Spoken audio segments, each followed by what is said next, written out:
सोचो तुम अपने घर में हो और सब कुछ नॉर्मल है, पर धीरे धीरे तुम्हें फील होने लगता है कि तुम अकेले नहीं हो। कोई तो है जो दिखाई नहीं देता, पर हर जगह उसकी प्रेजेंस महसूस होती है। और सबसे स्कैरी पार्ट, वो तुम्हें देख रहा है, समझ रहा है और धीरे धीरे तुम्हारी रियलिटी में घुस रहा है। ये है इंट्रूडर्स, एक ऐसी हॉरर फिल्म जहां डर दिखता नहीं, सिर्फ महसूस होता है। सबसे पहले समझ लो, इंट्रूडर्स एक नॉर्मल हॉरर स्टोरी नहीं है, ये एक एंथोलॉजी शॉर्ट फिल्म है। मतलब 3 अलग अलग स्टोरीज, पर ट्विस्ट ये है कि ये तीनों स्टोरी एक ही इनविजिबल थ्रेड से कनेक्टेड है। एक ऐसी एंटिटी जो ना क्लियर दिखाई देती है, ना समझ आती है, ना एस्केप करने देती है। ये कोई टिपिकल घोस्ट या डीमन नहीं है, ये एक प्रेजेंस है। और ये फिल्म की सबसे बड़ी स्ट्रेंथ है, ये तुम्हें कुछ दिखा के नहीं बल्कि इमेजिन करा के डराती है। पहली स्टोरी एक छोटे बच्चे से स्टार्ट होती है।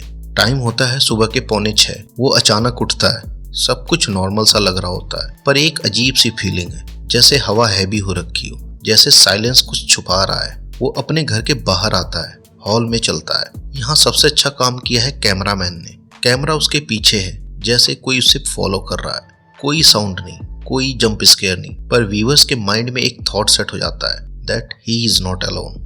और इसी साइकोलॉजिकल टेंशन के साथ स्टोरी एंड हो जाती है। अब इससे मीनिंग क्या निकला?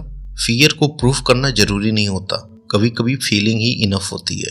Story number 2, Jacob. अब यहाँ आती है सेकंड स्टोरी, और यही फिल्म की सबसे कोर हॉरर है। एक लड़का अपने घर में अकेला है, पढ़ रहा होता है। वो बोर हो जाता है तो टेरिस पे जाता है और अपने बायनाकुलर से इधर उधर झांकने लगता है। तभी उसे दिखता है कि सामने वाले अपार्टमेंट में एक ओल्ड लेडी किसी का गला दबा रही होती है, और वो ओल्ड लेडी उस लड़के को देख लेती है और लड़का डर के मारे वहां से अपने रूम में भाग जाता है। तभी वो ओल्ड लेडी उसके रूम में एंटर करती है, पर दिक्कत ये है वो एक नॉर्मल इंसान जैसी नहीं लगती, ना ही बिहेव कर रही होती है। उसकी मूवमेंट्स जो होती हैं बिल्कुल अननेचुरल होती हैं। उसका जो स्टेयर होता है वो काफी अनकंफर्टेबल होता है। वो डायरेक्टली इंटरेक्ट नहीं करती, बस ऑब्जर्व करती है और धीरे धीरे वो लड़के के पास आने लगती है। यहाँ सबसे बड़ा हॉरर क्या है? अनसर्टेनिटी। व्यूअर्स को समझ नहीं आता, क्या ये घोस्ट है, क्या ये रियल ह्यूमन है, या एक हेलुसिनेशन। और जब ब्रेन कंफ्यूज होता है तब डर और मल्टीप्लाई हो जाता है। ये स्टोरी एक इम्पॉर्टेंट चीज दिखाती है, रियल हॉरर वही होता है जिसका कोई एक्सप्लेनेशन नहीं होता। अब यहाँ पे आती है स्टोरी नंबर 3, इंस्पेक्टर। अब एंट्री होती है एक लॉजिकल माइंड की। इंस्पेक्टर वो इन्वेस्टिगेट करने आता है। उसका बिलीफ बहुत सिंपल है, हर चीज का एक लॉजिकल एक्सप्लेनेशन होता है। पर धीरे धीरे वो भी सेम चीज फील करता है, स्ट्रॉन्ग प्रेजेंस, साइलेंस जो नॉर्मल नहीं लगती, इनविजिबल ऑब्जर्वेशन। फिल्म यहाँ एक स्ट्रॉन्ग मैसेज देती है कि लॉजिक भी फेल हो सकता है, कुछ चीजें साइंस और रीजनिंग के बाहर होती हैं, और जब लॉजिकल इंसान भी टूटने लगे तब हॉरर और रियल लगने लगता है। अब सबसे इंपॉर्टेंट लेयर, इंट्रूडर्स एक्चुअली एक क्रिएचर नहीं है, ये रिप्रेजेंट करता है फियर, एंजाइटी, ट्रॉमा और अननोन फोर्सेस का। यह एक मेटाफर है जो किसी इंसान की लाइफ में घुस सकता है बिना वार्निंग के।